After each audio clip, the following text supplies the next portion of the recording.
Hello mga kababayan, magandang buhay. Welcome po sa aking reality vlog and this is Annalisa. Ito guys, sumaglit lang ako. Meron pa ring trabaho. Pasimplihan ko muna. Kagabi kasi pinanood ko yung video ni Ka-Business Official doon sa celebration ng birthday ni Ma'am O, tapos ni Nika, at saka yung anniversary ni Bong at saka ni Ka-Business doon sa pagsasama nila.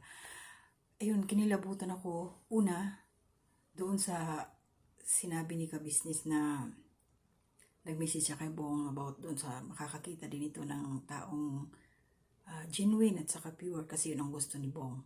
Nagbiro pa nga si Bong na yung gold daw. Pasyado talaga si Bong patawa. Tapos kanina, napanood ko din habang nag-aalmusal ako. Sumimpliran ako sa kusina. Napanood ko yung vlog nila ngayong huli. May binanggit si Bong na huwag daw suportahan yung alam na daw natin kung sino yun. So, ang ibig ko lang sabihin dito mga kababayan, alam pala ni Bong yung mga nangyayari. Sabay ganun eh. Alam niya na mayroon ng channel si ganon, di ba? Alam niya, napapanood niya na siguro or napanood niya talaga. So, huwag daw suportahan. So, nakakatuwa to si Bong kasi nga, ano na siya ngayon eh, yung masayahin, tapos, nabibili na, sabi ni Ka-Business, nabibili na mag-vlog. So, nakakatuwa yung ganun. At least yung ano niya, yung isip niya, nadadivert na doon sa, katulad niyan, yung nai-enjoy niya yung ginagawa niya araw-araw. So, nakakalimutan niya yung mga pagmamadali na magkaroon siya ng maging partner sa buhay. Kasi hindi naman minamadali yung ganyang mga pag-aasawa, di ba? Kailangan talaga dumating yung tamang panahon, tamang tao para sa kanya. So, hindi yan minamadali. So, ako nga 5 years bago naging kami, tapos nagkahiwalay ng 5 taon. Then, after 5 years, nagkita ulit. Yung mga ganun, kung talagang kayo talaga. Diba? Isiningit pa yung sa sarili eh. Ayun, natutuwa lang ako para sa pagbabago ni Bong na masayahin na siya. Tsaka nakakapagsalita na siya ng sabi nila Ka-Business walang nagturo sa sinabi niya ha, kasi nga siyang may hawak sa camera, si Bong. So good luck sa'yo Bong, pagbutihin mo. Talaga inaantay ko yung baka nga magkaroon siya ng YouTube channel, yung Voltis 5 talaga ang gusto niya. Titingnan na lang natin, abangan natin siya.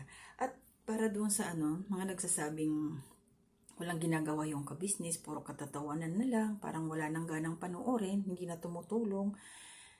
Grabe naman. At saka, sabi nga ni Ka-Business galing sa puso yung pagtulong. Hindi yung kailangan mong ipangalandakan lagi, di ba? At saka, ito mga kababayan, napansin ko lang sa grupo nila Ka-Business ngayon, hindi na kailangan nilang maghanap ng tutulungan kasi sila na mismo guys ang pinupuntahan. May mga taong lumalapit sa kanila para humingi ng tulong. Ang dami, panoorin niyo yung mga video niya, maraming pumupunta dyan. Sample na yan, maliban pa dyan kay ayan si Power Ranger, si Kabayan, Renji. O di ba nandyan na ngayon. So padami ng padami yung tinutulungan ni Ka-Business, lumalaki ng lumalaki yung family nila. So hindi nila mga kamag-anak yan, so tinutulungan. So hindi pa pagklaseng pagtulong yung ganyan.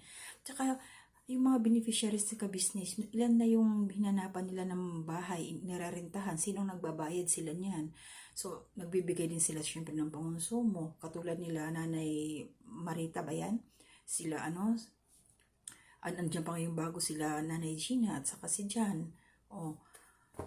So, hindi pwedeng sabihin wala silang ginagawa. Marami silang tinutulungan. Marami. Hindi na naman natin kailangan pang anuhin yan. Sila ng hindi na tumutulong, puro na lang patawa, tapos minsan tawa na lang daw ng tawa, hindi na naiintindihan kung anong ginagawa. So syempre nagpapa-good vibes yung mga tao, boring naman kasi kung puro na lang kalungkutan, di ba? Minsan isisingit din yung natural kasi, kung ano yung natural lang nila yun, magpakatotoo, kung masayahin, kung may problema. Alam nga naman may problema ka, tapos tawa ka ng tawa, di ba? So, maganda yung ganong ginagawa nila kasi balance. Binabalanse nila yung sitwasyon. So, marami silang tinutulungan. Huwag sabihin sana yung mga nang babasya kanila na hindi na tumutulong. Hindi naman nila obligasyon yung ganun, pero voluntary, nagbibigay sila, tumutulong sila galing sa puso, hindi obligado. Yung galing mismo sa puso. Kasi masarap tumulong guys kung talagang kusang loob. Magaan yun sa pakiramdam, hindi yung pakitang tao lang. So yung galing sa puso talaga na pagtulong. So ayun lang, ano lang ako sandali. Nag-relax lang ako sandali, babalik din ako sa baba. Salamat sa inyo guys. Salamat sa patuloy na suporta. So kung ganito ako, ganito talaga ako. Kung ano yung napapansin niya sa akin, ganito rin ako.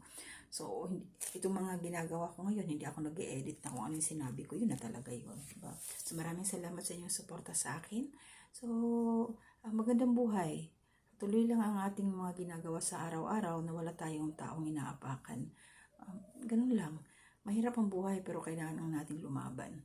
Ganito lang tayo ngayon pero hindi laging ganito habang buhay. So magsikap na lang para sa ikaunlad ng ating pamilya. Tulong-tulong, prayer, huwag kalilimutan. Gabayan po tayo lahat ni Lord. Siya na po ang bahala sa atin.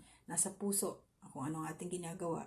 Basta good intention lang tayo. Nandiyan si Lord para tayo ay itaas. So maraming salamat at magandang buhay.